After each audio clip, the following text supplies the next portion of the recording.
Ready start.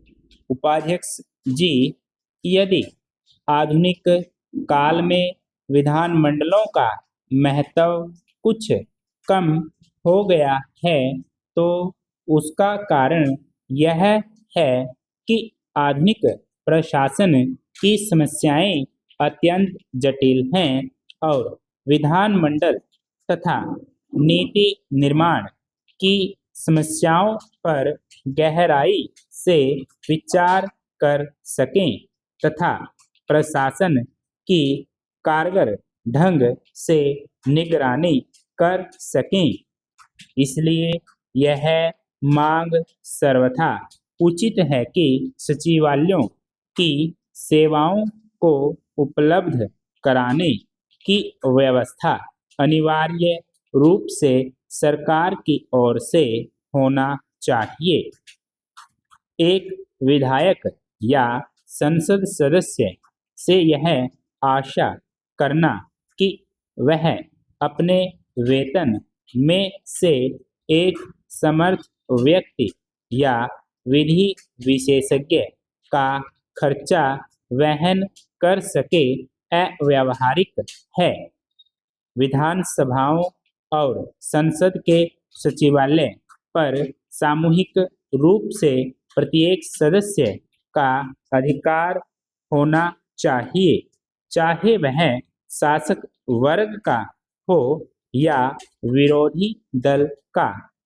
इस सिलसिले में आयोजित गोष्ठी में एक सदस्य ने यह भी सुझाव दिया है कि सदस्य केवल विधायकों की भूमिका दे और इस ढांचे को भरने का पूरा उत्तरदायित्व सचिवालय ले, मगर सचिवालय पर इतना निर्भर रहना भी कालांतर में निर्वाचित प्रतिनिधियों के अधिकारों को कम करना होगा। दूसरा महत्वपूर्ण प्रश्न एक विधायक और विधानसभा के अध्यक्ष के संबंधों का है। इस दिशा में पिछले कई वर्षों में अनेक गलतफहमियां पैदा हो गई हैं।